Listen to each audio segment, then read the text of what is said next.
అందరికీ వందనాలమ్మా.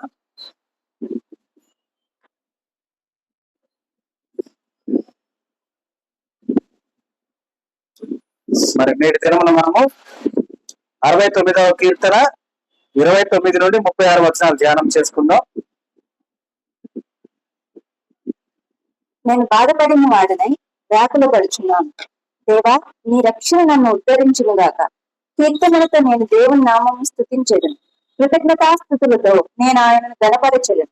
ఎడ్ల కంటెను కొమ్ములను ఎక్కలను గల కోడి కంటెను అది యెహోవాకు ప్రీతికరం.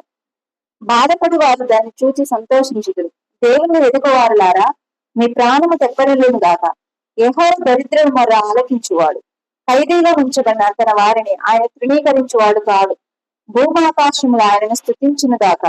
సముద్రములను వాటి ఎందు సంచరించే సమస్తమును ఆయనను స్తుతించును గాక. దేవుడు సియోనును రక్షించును, ఆయన యూదా పట్టణములను కట్టించును.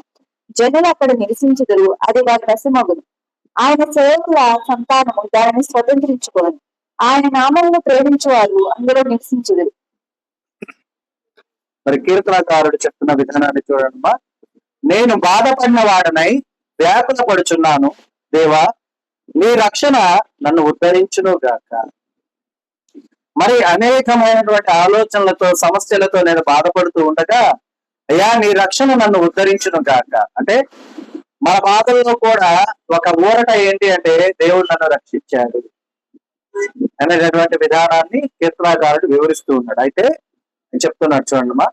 కీర్తనలతో నేను దేవుని నామమును స్తుతించేదను. కృతజ్ఞతాస్థుతులతో నేను ఆయనను గణపరచేదను. మరి ఈయన ఎంతో వేదనతో ఉన్నాడు, ఎంతో వ్యతిరేకమైన మాటలు మాట్లాడున్నాడు, ఇన్ని మాట్లాడుతూ ఉన్నాడు. కానీ ఆయన ఏమంటున్నాడు ఇక్కడ? కీర్తనలతో నేను దేవుని నామమును స్తుతిస్తాను, అలాగే కృతజ్ఞతాస్థుతులతో నేను ఆయనను గణపరచెదను. మరి మనం ఉన్నాం, మనము బాధ కలిగితే, కష్టం వస్తే, అయ్యా నువ్వు ఎక్కడున్నావు దేవుడా, నువ్వు ఎక్కడున్నావా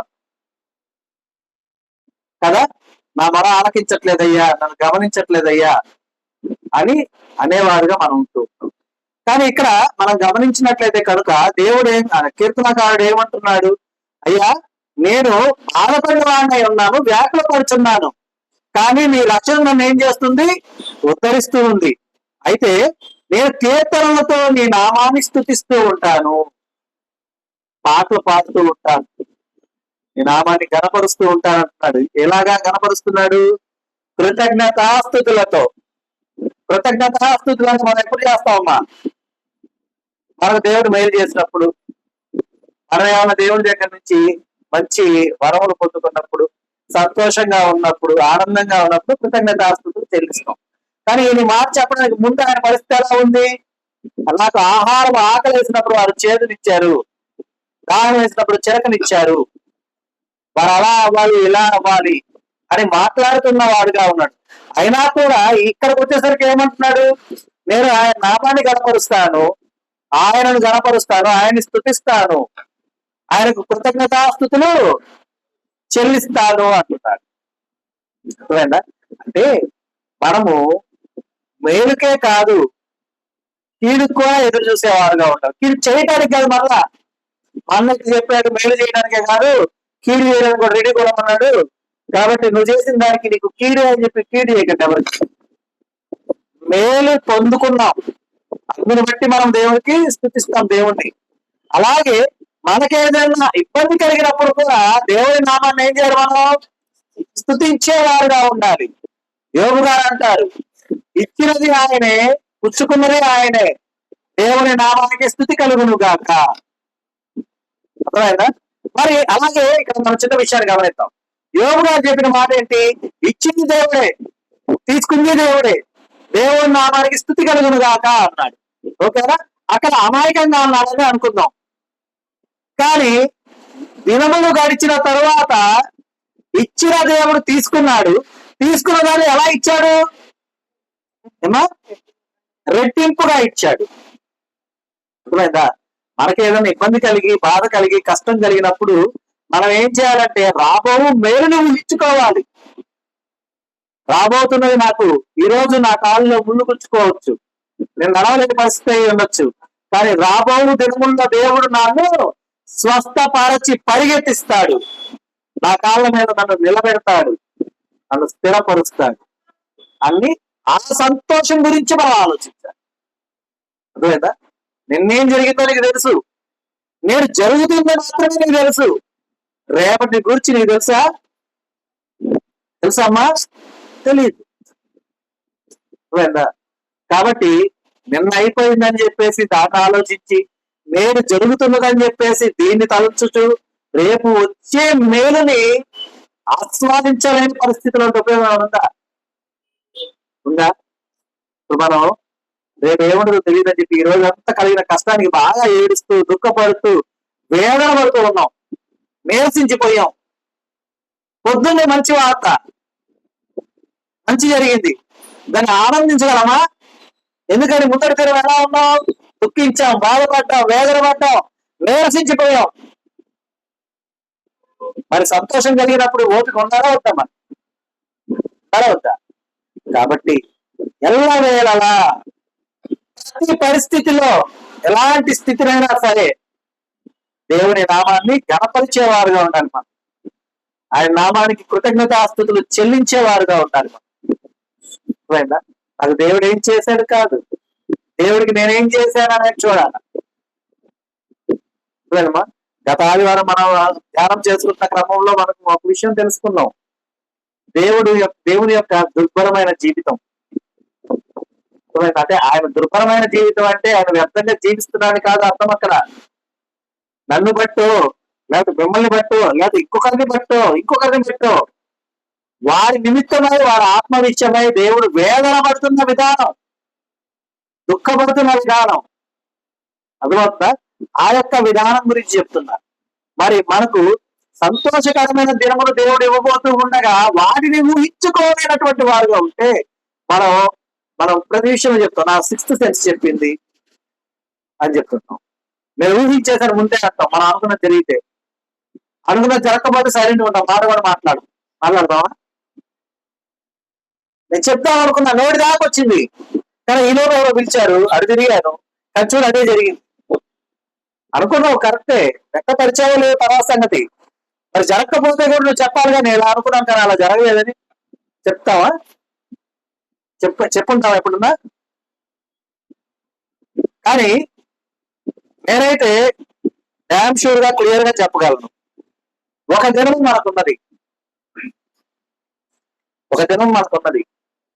అంటే ఈ లోక సామెత ఒక దాన్ని మనం ఏం చేద్దామంటే సబ్స్టిట్యూట్ చేసుకుందాం. ఓకేనా? అంటే మిమ్మల్ని ఎవరిని కూడా కించపరచట్లేదు, ఎవరిని కూడా బాధ పెట్టట్లా, జస్ట్ చెప్తున్నా. ప్రతి కుక్కకి కూడా ఒక రోజు వస్తుంది, అవునా? కుక్కకే ఒక రోజు వచ్చినప్పుడు దేవుడు తన స్వహస్తాలతో నిర్మించుకున్న నీకు రాదా? వస్తుందా రాదా? ఆయన జీవవాయువుని నీకు ఊదగా నీకు ఒక రోజు దేవుడు ఇస్తాడే కూడా. మరి సంతోషంగా ఆ దినమును గడపడానికి మనం సిద్ధంగా ఉన్నారా వద్దా? సిద్ధంగా ఉంటుందా వద్దా? ఆ సామెతను కూడా మనల్ని ఉద్దేశించి ఎవరో అంటూ ఉంటారు, ఈ రోజు నీదే లేరా, నీ ఇష్టం లేరు ఈ రోజు అంతా, ఎందుకంటే ప్రతి కుక్కకు కూడా ఒక రోజు వచ్చింది, అలాగే నీకు కూడా ఒక రోజు వచ్చిందని లోకంలో మనల్ని తక్కువగా చేసి మాట్లాడాలంటూ ఉంటారు. అంటే అనుకున్నారు దేవుడు ప్రతి కుక్కకు ఒక రోజు ఇచ్చి ఉంటాడు, మేబీ అయి ఉండొచ్చు. కానీ నా జీవితంలో నాకు దేవుడు ఇచ్చిన రోజు నేను సంతోషంగా గడపక మీరు అంటున్నారు దిగులుతో దుఃఖంతో గడపాలా? లేదు కదా? అలాగనే మనము ప్రతి దినము ప్రతి క్షణము కృతజ్ఞతాస్తుతులు చెల్లిస్తూ ఉన్నవారుగా ఉంటే కనుక సంతోష సమాధానాలు నిన్ను విడిచి వెళ్ళవు. ఎక్కడ అర్థమైందా? నిన్ను విడిచి వెళ్ళవు. మరి మనం బాగా గొప్పగా చెప్పుకుంటూ ఉంటాం ఏసన్న గారి గురించి, ఓకేనా? సహజంగా మనం ఉన్నాం, మనల్ని కంపేర్ చేసుకుంటాం. ఆయన నడవలేని స్థితిలో, కూర్చోలేని స్థితిలో, మంచానికే పరిమితమైన స్థితిలో ఉండి కూడా ఆయన సువార్త చాటాలి అనుకున్నాడు. అలాంటి స్థితిలో మనం ఉంటే సువార్త చాటే విషయం కావద్దు. ఆదివారం ఆరాధనకి నేను వస్తాననే వాళ్ళు అవుతున్నారు, ఉన్నారా? ఉండరు. కానీ ఆయన ఏం చేశాడు తెలుసా? ఆయన దగ్గర ఉండే వాళ్ళందరినీ పిలిచి, అరే మన దగ్గర ఒక వ్యాన్ ఉంది కదా, ఆ వ్యాన్ లో నాకు పెట్టేయండి, పైనుంచి నా నోటి దగ్గరికి వచ్చేలాగా ఒక మైక్ ని పెట్టండి, 4 రోజుల కూడల్లో తీసుకెళ్లి బండి పెట్టండి అక్కడ, నేను వాక్యం చెప్తాను, అక్కడ ఉన్న వాళ్ళు వింటారు. మరి ఆయన చివరి దినాల్లో అలా చెప్పుకున్నాడు. ఎందుకంటే ఆయన ఆ బెడ్ మీద ఉన్నటువంటి ఆ యొక్క స్థితి, ఆ యొక్క పరిస్థితిని బట్టి దుఃఖించలా. దేవునికి ఎల్లవేళ కృతజ్ఞతాస్తుతులు చెల్లిస్తూ ఉన్నప్పుడు ఇంకా రెట్టింపు ఆనందం ఎలా పొందుకోవాలి, నేను ఇంకా సంతోషంగా ఎలా ఉండాలి, ఆత్మ ఇంకా ఎలా వర్ధిల్లాలి అనే ఆ విధానాన్ని ఆయన అవలంబించుకున్నాడు. అలాగునే అన్ని వేళలా కృతజ్ఞతాస్తుతులు చెల్లించేవారుగా మనం ఉంటే, ఆ లోకపరమైన భాషలో ఏ దరిద్రం కూడా మన దరిదాపులు కాదు. అర్థమైందా? కానీ మన లోకపరమైన భాషలో ఎందుకు చెప్పారంటే, మనం ఏదైనా ఇబ్బంది కలిగితే వెంటనే అంటాం, నేను ఎంత దరిద్రంగా చూడు, దరిద్రం అంతా నా ఇంట్లోనే ఉంది, లేదంటే దరిద్రం నాకు పట్టి విడిచిపెట్టట్లేదు. అర్థమైందా? నీ దరిదాపులు కొట్టాలి. నీ కంటికి కనపడకపోవచ్చు, నీ చెవికి వినపడకపోవచ్చు, కానీ చూసే ప్రతి ఒక్కరికి నీలో ఉన్నటువంటి శక్తి కనపడుతుంది, నీ బలం కనపడుతుంది, నీ తేజస్సు కనపడుతుంది, నీ ఆనందం కనపడుతుంటది. అర్థమైందా? కానీ దిగులు చెందుతూ వేదన పడుతూ ఉంటే ఉపయోగం ఉందా? లేదు. ఎందుకంటే చూడండి, ఇక్కడ ఎద్దు కంటేను కొమ్ములను డెక్కలను గల కోడి కంటేను అది యెహోవాకు ప్రీతికరం. ఏంటది? ఏదమ్మా? ఆయన నామాన్ని స్తుతించటము, కృతజ్ఞతాస్తుతులు చెల్లించటం దేవునికి ఎంతో ఇష్టమైనది. అర్థమైందా? వేలాది కోడిలో, లేదంటే వేలాది ఎద్దులను, లేదంటే మన విస్తార తైలాన్న, ఇవన్నీ కాదు దేవుడు అడుగుతుంది. దేవుడు మన నుండి ఏమడుగుతున్నాడు? దేవుడు కేవలం హృదయపూర్వకమైనటువంటి ఆరాధన అడుగుతున్నాడు. అర్థమైందా? నువ్వు ఆరాధించలేకపోతున్నావు కాబట్టి దేవుడు ఆ యొక్క బాధాకరమైనటువంటి జీవితాన్ని గడుపుతున్నాడు. మాటలు చెప్పాలి. ఎందుకంటే బంగారు పట్టణం అని మనం అనుకుంటున్నాం, పరలోక రాజ్యం. అవునా కాదా? ఇక్కడ ఒక్కసారి చిన్న కంపేర్ చేసుకుందాం. మన ఇంట్లో 10 కేజీలు బంగారం ఉంటే ఎవరు దుఃఖంగా ఉంటారు చెప్పండి?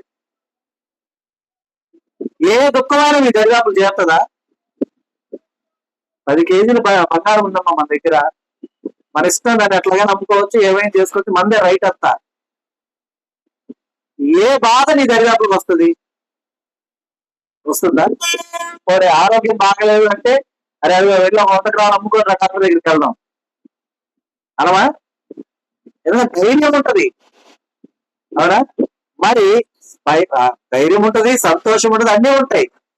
అసలు నిత్యము బంగారు వీధుల్లో ఉన్నటువంటి బంగారు సింహాసనాన్ని అధిష్ఠించినటువంటి దేవుడు వేలాది దూతలు మానక ప్రతిగానాలు చేస్తూ ఉంటే, అంతటి సంతోషకరమైనటువంటి ఆహ్లాదకరమైనటువంటి ఆ యొక్క విధానములు కూడా నీ గురించి ఆలోచించేలాగా నీవు ఉంటే, అది దేవునికి వేదన, సంతోషమా? ఏమా? వేదన, సంతోషమా? సంతోషమా? మన గురించి ఎందుకు ఆలోచిస్తున్నాడు? నా బిడ్డ నా వైపు తిరగట్లేదు, నా వైపు రావట్లేదు అనేటటువంటి దేవునికి వేదన కాదా? అనే కాదా? కాబట్టి మనము మన స్థుతులు మనం ఇచ్చే అర్పణ కన్నా కూడా దేవునికి ఎంతో ఇష్టమైన అర్పణ. అందుకని కీర్తనకారుడు చెప్తున్నాడు, ఏమంటాడమ్మా? ఎద్దు కంటేను కొమ్ములను డెక్కలను గల కోడె కంటేను అది యెహోవాకు ప్రీతికరము. బాధపడేవారు దాన్ని చూచి సంతోషించుదురు. దేవుని వెతుకువారులారా, నీ ప్రాణము తెప్పరిల్లును గాక. ఎందుకు తెప్పరిల్లుతుంది? నేను ఒక వస్తువు పోగొట్టుకున్నా, నేను వెతుకుతూ ఉన్నా, ఆ వస్తువు నాకు కనపడింది, దొరికింది ఆ వస్తువు. అప్పుడు నాకేమనిపించింది? అమ్మయ్యా దొరికింది. అవునా? అలాగే ఇక్కడ ఏమంటున్నారు? దేవుని వెతుకువారులారా మీ ప్రాణము తెప్పరిల్లును గాక అని దాని అర్థం ఏంటి? దేవుడు మనకు దొరుకుతాడనే కదా. నన్ను వెతుకు వారికి నేను దొరుకుతానన్నాడా లేదు? అమ్మా, నన్ను తరగొనే వేరు. అవునా? మరి నువ్వు వెతకకుండా వేదనతోనో, బాధతోనో, దిగులుతోనో ఒక చోట ఆగిపోయి అక్కడే ఉండిపోతే ఉపయోగం ఉందా? ఉందమ్మా? ఇక్కడ 80లో పుట్టిన వాళ్ళు ఒకసారి చేతులు ఎత్తండి. 80s ఎవరు లేరా 80s లో? 1980 నుంచి 1989 వరకు ఆ మధ్యకాలంలో పుట్టిన వాళ్ళు, లేదా అంతకు ముందు పుట్టిన వాళ్ళు ఎవరున్నారు? అందరూ ఉన్నారు ఆల్మోస్ట్. అవునా? ఇప్పుడు 80లో మన నేచర్ ఆఫ్ లివింగ్ ఒకలా ఉంది. అవునా? మనం అక్కడ ఆగిపోయామా? ఈ రోజు జీవిస్తున్నది 80s లో జీవిస్తున్నామా? లేదుగా. 2025 ఎలా జీవిస్తున్నాం అలా జీవిస్తున్నాం, అంతేగాని 1980s లో ఉన్న విధంగా లేవు. అవునా? అలాగే జీవించాలని రోడ్ల మీద ఒక మారుతి కారు తిరుగుతుండాలా, ఇంకేం ఉండకూడదు. సిటీ బస్సే కనపడాలా, అది కూడా ఒక్కటే కనపడాలా, పొద్దున్న నుంచి సాయంత్రం దాకా అదే తిరుగుతుండాలా. అవునా? కానీ ఇప్పుడు ఎందుకు అప్డేట్ అయ్యాం? ఎలా అయ్యాం?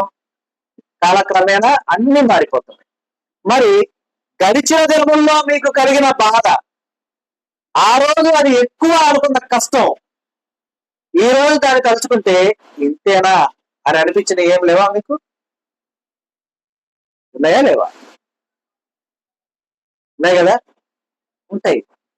మరి ఈ రోజు నీ కష్టం నువ్వు భరించలేను అనుకుంటున్నావు, కానీ నీవు వెళ్ళబోతున్నటువంటి ముందు దినముల నుండి వెనక్కి తిరిగి చూస్తే ఆ కష్టం ఎంత సిల్లీ థింగో చూడండి. ఈ రోజు గురించి ఆలోచిస్తే వేదనే, రేపు నీ పరిస్థితి గురించి ఈ రోజు నువ్వు ఆలోచించు.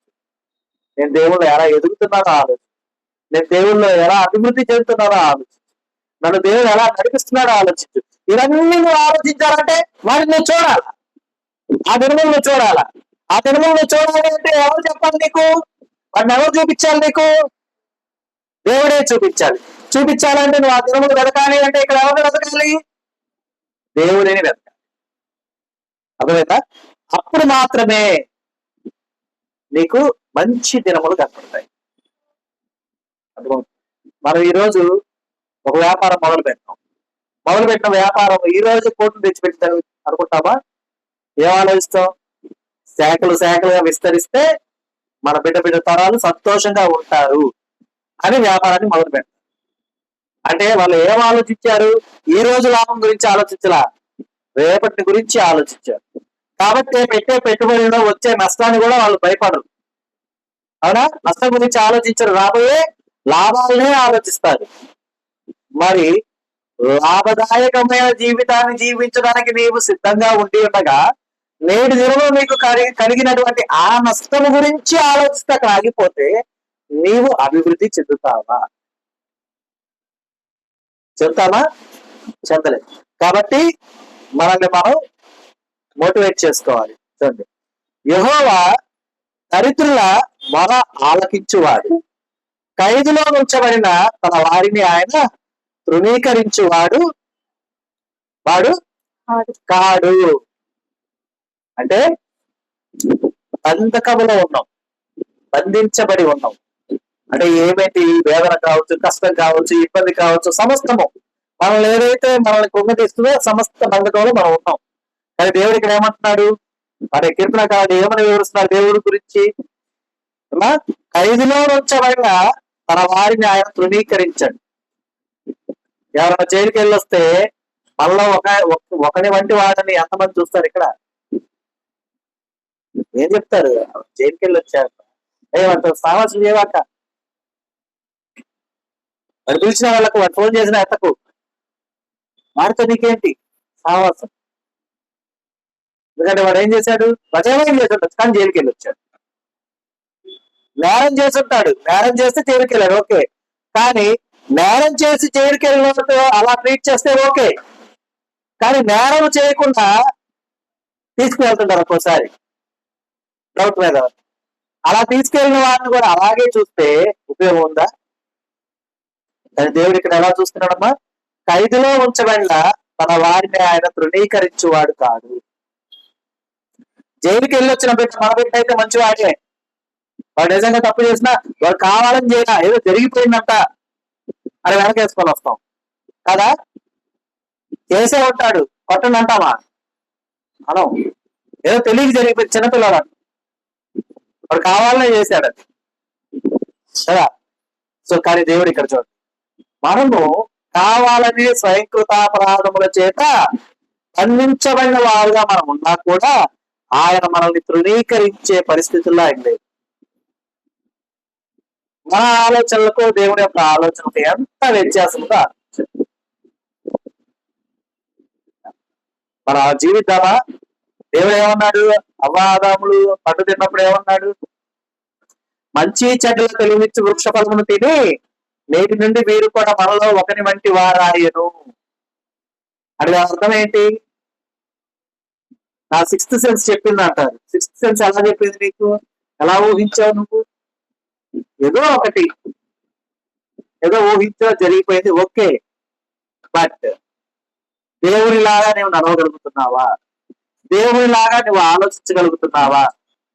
దేవుడు ఏ రీతిగా అయితే తన బిడ్డల్ని ఆదరిస్తున్నాడో ఆ విధంగా నువ్వు ఆదరించగలుగుతున్నావా? ఆలోచించుకోవాలి. ఎందుకంటే మనము కష్టకాలంలో మనం దరిద్రులమై ఉండగా మనం పెట్టిన మొర ఆలకించి ఉన్నాడు కాబట్టి ఈ రోజు మనం ఎట్లా చేయలేదు. ఎలాంటిదైనా కావచ్చు. కొందరు ఆర్థికపరమైన ఇబ్బందులతో బాధపడతారు, కొందరు ఆరోగ్య సమస్యలతో బాధపడతారు, మరికొందరు ఇంకొకటి ఒక్కొక్కరికి ఒక్కొక్క సమస్య. ఎవరి సమస్య వారికి పెద్దదే. ఆ సమస్య కలిగింది కాబట్టి మనం దరిద్రులమే అనుకుందాం, ఓకేనా? సమస్య బాధించబడుతున్నాం కాబట్టి అది దరిద్రం అనుకుందాం. సో మన మొర ఆయన ఆలకించాడు. మన మొర ఆలకించి ఆయన ఏం చేశాడు? మనల్ని తృణీకరించాల. అర్థమవుతుందా? మనం అందరిలాగా మనం ఎలాగైతే తృణీకరిస్తామో ఆయన అలా తృణీకరించాల. నీవు కూడా నా బిడ్డవే అన్నాడు. నీవు కూడా నాతో ఉండవలసిన వాడవే అన్నాడు. అన్నాడా లేదా? అంటున్నాడు. అందుకే కదమ్మా నిత్యరాజ్య వారసత్వం ఇచ్చుటకు ఆయనే ఈ లోకానికి వచ్చి మనందరినీ కూడా నశించున్న వారుగా ఉన్న మనందరినీ కూడా రక్షించుకొని మన వెంట తీసుకువెళ్ళడానికి వచ్చాడు కదా. అవునా? మరి మనం ఎలా ఉండాలి? మనం ఎంత ధైర్యంగా ఉండాలో ఆలోచించండి. ఎందుకంటే రేపటిని చూడండి, ఈ రోజు కాదు. రెండో తరగతిలోనో లేకపోతే ఫస్ట్ క్లాస్ లోనో మేము చదువుకునే టైంలో ఒక లెసన్ ఉంటుంది. లెసన్ పేరు నాకు గుర్తులేదు, బట్ కథ ఏంటంటే దాంట్లో 3 చేపల కథ. సుమతి, కాలమతి, మందమతి, 3 చేపలు అన్నమాట. ఓకేనా? అంటే ఇక్కడ నీతి ఏంటంటే, కథలో నీతి దూరదృష్టితో రేపటి గురించి ఆలోచించడం ఒకటి, ఏ రోజు ఆ రోజు ఆలోచించడం ఒకటి, ఆ తర్వాత చూద్దాంలే అనే ఆలోచన ఒకటి. వీటిల్లో ఏం జరిగిందంటే జస్ట్ చెప్తా మీకు. మరి ఆ లెసన్ ఇప్పుడు లేదనుకుంటా, క్లుప్తంగా చెప్పేస్తాను. ఇప్పుడు చెరువు ఎండిపోతుంది, ఇక ఎండాకాలం వచ్చేసింది, మనం ఉన్న చెరువు ఎండిపోతుంది అన్న ఊహించిన సుమతి అనే చేప ఏం చెప్తుందంటే ఈ ఇద్దరిని పిలిచి, అరే మనం ఇంక ఎక్కువ రోజులు ఇక్కడ ఉండలేము కాబట్టి మనం అదిగో ఆ ఏట్లోకి కనుక వెళ్ళిపోయామంటే మనం వెళ్ళిపోవచ్చు, కాబట్టి మనకి ఇబ్బంది ఏమి ఉండదు అంటే, కాలమతి అంటది అబ్బా చూద్దాంలే, ఆ రోజు చూద్దాంలే అంటది. మందమతి అంటది అవునులే అప్పుడు చూద్దాంలే అంటది. ఈ సుమతి అనే చేప ఏం చేస్తుందంటే సరే మీ ఇష్టం అని చెప్పి అది వెళ్ళిపోతుంది. కొద్ది రోజులకి బాగా ఎండొచ్చేసి గుంట, ఆ ఏటికి గుంటకి కొద్ది గ్యాప్ వచ్చింది మధ్యలో. అంటే ఈ ఉన్నటువంటి గుంటకి ఆ పారే ఏటికి కొద్దిగా చిన్న గ్యాప్ వస్తుంది. ఈ గ్యాప్ వచ్చింది. ఈ గ్యాప్ లో ఏం చేస్తారంటే చేపలు పట్టే వాళ్ళు ఆ గుంటలో దిగుతారు. దిగినప్పుడు చేపలు అన్నింటినీ పడుతూ ఉంటారు అనమాట. ఇప్పుడు ఈ కాలమతి అనేది ఎగిరి వెళ్ళలేదు, రెక్కలు ఉన్న చేపలకి ఆ అవతలకి వెళ్ళలేదు. అందుకని అది ఏం చేస్తుందంటే నీటిలో దిగినటువంటి ఆ యొక్క చేపలు పట్టే అతని యొక్క ఆ గేలాలు తీస్తాడు కదా, ఒక గేలాన్ని పట్టుకుంటది. అది అంటే ఆ గేలానికి పడిపోయినట్టుగా ఆయన బెల్ట్ కి ఉన్నటువంటి ఆ యొక్క తాడుకి వేలాడుతూ పట్టుకోండి. ఇంకా ఆ మందం మీద దొరికేస్తుంది. ఎందుకంటే దానికి ఆలోచన లేదు కదా, ఆ ఎండిపోయినప్పుడు చూద్దామని అనే ఆలోచన కదా, దొరికేస్తుంది. ఇతను ఈ చేపలన్నింటినీ పట్టుకొని చిన్నగా ఆ గుంటలోంచి లేచి వెళ్ళి ఆ ఏట్లో కాళ్ళు కడుక్కుందామని అక్కడికి దిగ్గానే ఇదేం చేస్తుంది, నోటితో పట్టుకున్న తాడిని వదిలేసి ఆ నీటిలో పడి వెళ్ళిపోతుంది. మందమతి ఏమైంది? ఇప్పుడు మనం మందమతులమా, కాలమతులమా, లేదంటే సుమతులమా? ఎవరు ఎలా ఉండాలి? ఈ రోజుకి ఆ రోజే అనుకుంటే మేలు మనకు కలుగుతలేదు తర్వాత సంగతి. ఎందుకంటే ఆ రోజున తాడు ఏలాది తీయడం వల్ల ఆ చేప రక్షించబడింది కాకుండా ఆలోచనతో. కానీ అలాంటి తాడు మనకు దొరకపోతే అవకాశం ఉందా? కాబట్టి రేపటిని గురించి ఆలోచిస్తూ రేపటి విషయం మీద, అంటే మరలా ఇలా అనకండి, రేపు ఏమి తినాలి, ఏమి తాగాలి, ఎలా ఉండాలి అనకండి. దేవుడు దానికి కూడా మాట చెప్పాడు. ఏమన్నాడమ్మా? రేపటి గురించి రేపు చూసుకుంటది. ఏమి తిందుమో ఏమి తాగుదామో అని దుఃఖించకండి. ఆకాశ పక్షుల్ని చూడండి, అవి విత్తవు కోయవు, వాటిని పోషిస్తున్న నీ తండ్రి నీవు వాటికన్నా శ్రేష్టమైన ఉండగా నిన్ను పోషించడా? నేను చెప్తుంది ఈ యొక్క సందర్భం గురించి కాదు, మన యొక్క ఆత్మ సంతృప్తి దేవుళ్ళలో ఉండే విధానం చెప్తున్నా. అర్థమవుతుందా? అంతేకాని దుఃఖంతో వేదనతో అలాగే ఉండిపోయేవారుగా ఉండకుండా ఉండటానికి చెప్తున్నా.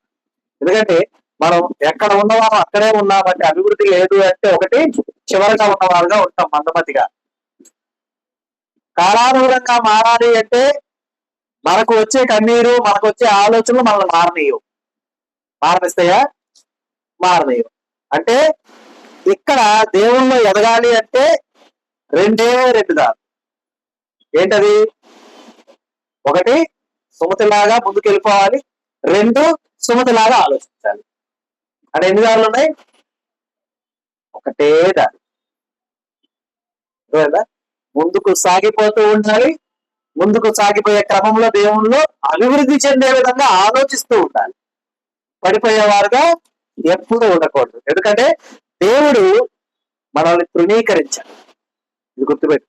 అయ్యా నేను నీ చెంతకు వస్తాను అంటే వద్దు నీవు అని దేవుడు ఎప్పుడు కూడా అనడు. కాబట్టి గమనించాలి. చూడమ్మా, భూమి ఆకాశములు ఆయనను స్తుతించును గాక, సముద్రమును వాటి యందు సంచరించు సమస్తమును ఆయనను స్తుతించును గాక. దేవుడు సీయోనును రక్షించును, ఆయన యూదా పట్టణములను కట్టించును, జనులు అక్కడ నివసించెదరు, అది వారి వశమగును. చూడండి, భూమి ఆకాశాలు దేవుని స్తుతిస్తూ ఉన్నాయి, అలాగే సముద్రము వాటి యందు సంచరించు సమస్తము ఆయన ఏం చేస్తున్నాయి? స్తుతిస్తూ ఉన్నాయి. ఒక భూమి మీద తిరిగే నరుడు తప్ప. అర్థమైందా? ఈ మాటకు అదే కదా అర్థం. భూమి ఆకాశము దేవుని స్తుతిస్తూ ఉన్నాయి, అంటే అభివృద్ధి చెందుతూ ఉన్నాయి. అలాగే సముద్రము అందులో సంచరించు సమస్తము దేవుని స్తుతిస్తూ ఉన్నాయి, ఒక నరుడు తప్ప. అంటే నరుడు అంటే ఎవరికా? మరలా ఏమన్నా మా తెలీదు, ఆఖరి జంతువై ఉంటాడులే, అంతేనా? బండి నరుడు అంటే ఎవరు? మరేనా? మన నరుడా కాదా? కాబట్టి మనము వాటికన్నా ఎక్కువగా స్తుతించేవారుగా ఉండాలి. మనం అర్థమవుతుందా? సో గమనించాలి. చూడండి, దేవుడు సీయోనును రక్షించును, ఆయన యూదా పట్టణములు కట్టించును, జనులు అక్కడ నివసించెదరు, అది వారి వశమగును. జనులకు వశమవుతూ ఉన్నది. మరి వశమవుతాక మనం ఎక్కడ ఉండాలి? ఇప్పుడు గవర్నమెంట్ చెప్పిందమ్మా, మీకు మేము పట్టాలు ఇస్తాము, మీరు వెళ్ళిపోయి పలానా ప్లేస్ ఈ యొక్క మెజర్మెంట్స్ తో ఆ ప్లేస్ ని ఆపుకోండి అన్నారు. వెళ్తామా ఉంటామా? వెళ్ళేం చేస్తాం? అరే నేను ఎక్కడ ఆగుతా నువ్వు కూర్చో అనుకో. ఎవరికి వారికి సంబంధం లేనట్టు ఉండాలా? మళ్ళీ అంతా ఒకటే అన్నాడు, ఒకటే ఇస్తారు కదా? అవును. కాబట్టి అలా కాదు. నీది నీదే, నీది ఇంకొకరికి రాదు. దేవుని దగ్గర ఏనగా దేవుని దగ్గర నీది నీదే. ఎందుకంటే ఇక్కడ నేను సంపాదించింది నా తర్వాత నా బిడ్డ తరాలకు వస్తుంది, కానీ దేవుని దగ్గర సంపాదించింది నాకు మాత్రమే, నా వరకు మాత్రమే. కానీ నేనే అనుభవించాలా, నేనే ఆస్వాదించాలా, నేనే. ఎందుకంటే దేవుని దగ్గర నాకు మరణం ఉందా? భూమి మీద నా తర్వాతగా నా విడుదల వచ్చింది. అక్కడ నా తర్వాత అనే పదవి ఉండదు కదా, ఉంటుందా? మరి అలాంటి సుస్థిరమైనటువంటి ప్రదేశంలో శాశ్వతమైనటువంటిది నీకు దేవుడు ఉంచి ఉండగా నీవు అక్కడికి వెళ్ళి నీ యొక్క ఆస్తిని సంపాదించుకో, అది తీసుకోవాలా వద్దా? తీసుకోవాలా వద్దా? అది ఆలోచించాం. ఒకటి చెప్తారు, చంద్రమండలంలో అడుగు 1000 రూపాయలు, 5 అడుగులు లేదంటే 50 అడుగులు, దగ్గర 50,000 ఒకళ్ళు రిజిస్ట్రేషన్ కూడా చేయించుకున్నారు. మరి ఎప్పుడు ర్యాకెట్ కొనాలి, ఎప్పుడు అక్కడికి పోవాలి, ఎప్పుడు అక్కడ ఉండాలి?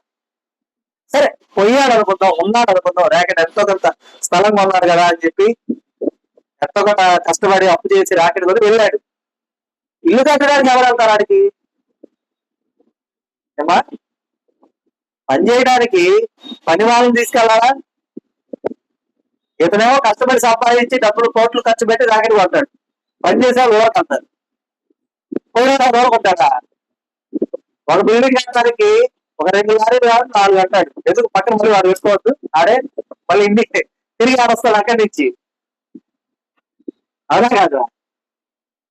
మరి ఎవరు దొంగిలించలేని అలాంటి ప్రదేశానికి ఎన్ని కోట్లు వెచ్చించినా వెళ్ళలేదు. అలాంటి ప్రదేశానికి దేవుడు నేను తీసుకెళ్ళడానికి, ఉచితంగా తీసుకెళ్ళడానికి సిద్ధంగా ఉంటే మనం వెళ్ళము అంటానికి తెలివి గల వాళ్ళమా, తెలివి తక్కువ వాళ్ళమా? వాళ్ళని మనమే అనుకోవాలి.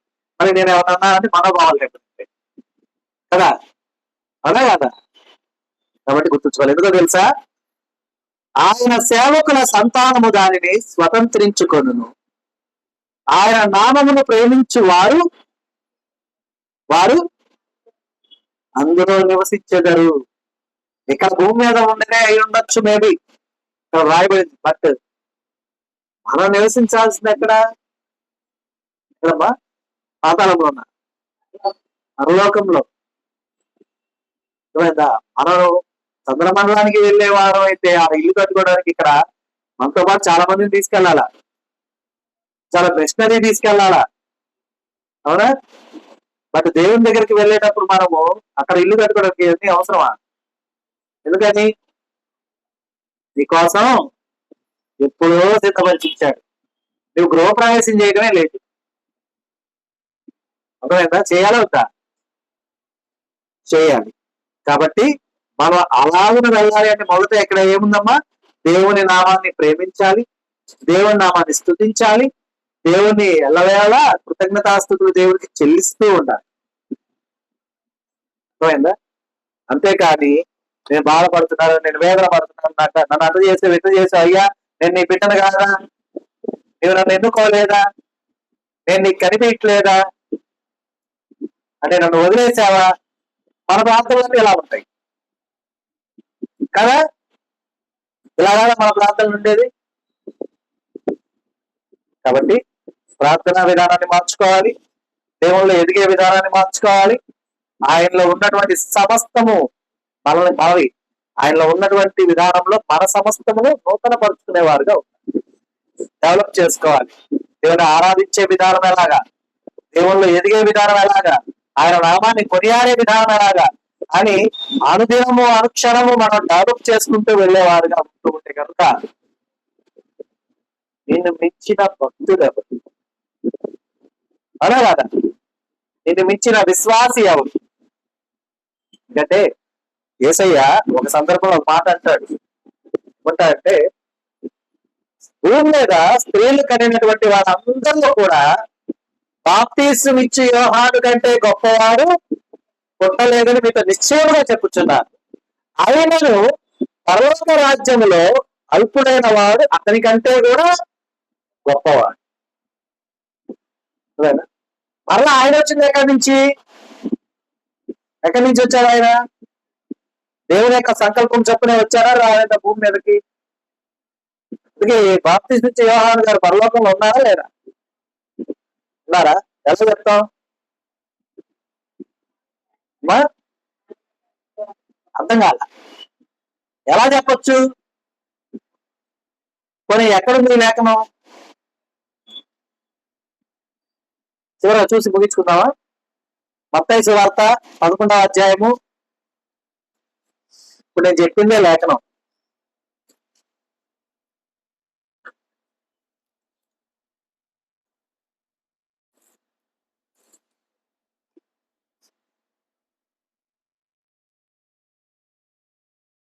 పదకొండవ 11వ వచనం చూడమ్మా. 11, 11, 4 ఒకట్లు. స్త్రీలు కనిన వారిలో బాప్తిస్మిచ్చే యోహాను కంటే గొప్పవాడు పుట్టలేదని నిశ్చయముగా మీతో చెప్పుచున్నాను. ఆయనను పరలోక రాజ్యంలో అల్పుడైన వాడు అతని కంటే గొప్పవాడు. ఈ లేఖనాన్ని బట్టి బాప్తిస్మిచ్చే యోహాను గారు పరలోకంలో ఉన్నట్టా లేనట్టా? ఉన్నట్టేనా? ఓకే. మరి మనం ఉన్నావా? మనం ఉన్నట్టా లేదు? మనం ఉంటాం. ఎప్పుడు ఉంటాం? దేవుని నామాన్ని ప్రేమించినప్పుడు, దేవుని నామాన్ని గణపరిచినప్పుడు, దేవుని నామాన్ని స్తుతించినప్పుడు, దేవునికి ఎల్లవేళ కృతజ్ఞతాస్తుతులు చెల్లిస్తూ ఉన్నాం. అప్పుడే ఉంటాం. అంతేగాని ఈ లోకాన్ని చూసి లోకంలో వాళ్ళని వీళ్ళని దూషిస్తూ, విమర్శిస్తూ, అవహేళన చేస్తూ, అపహాస్యం చేస్తూ ఉన్నప్పుడు ఉపయోగం ఏమీ లేదు. ఆ సంతోషం అంతా కూడా ఇక్కడ వరకు మాత్రమే ఉంటుంది.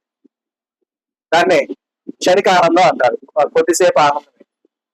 దాని ఆనందం వేరు లోకపారంగా అనేది, కానీ క్షణిక ఆనందం అనుకుంటాం. ఎందుకంటే ఆ ఆనందం మనం సెన్సార్ కట్ అనమాట. అర్థమైందా?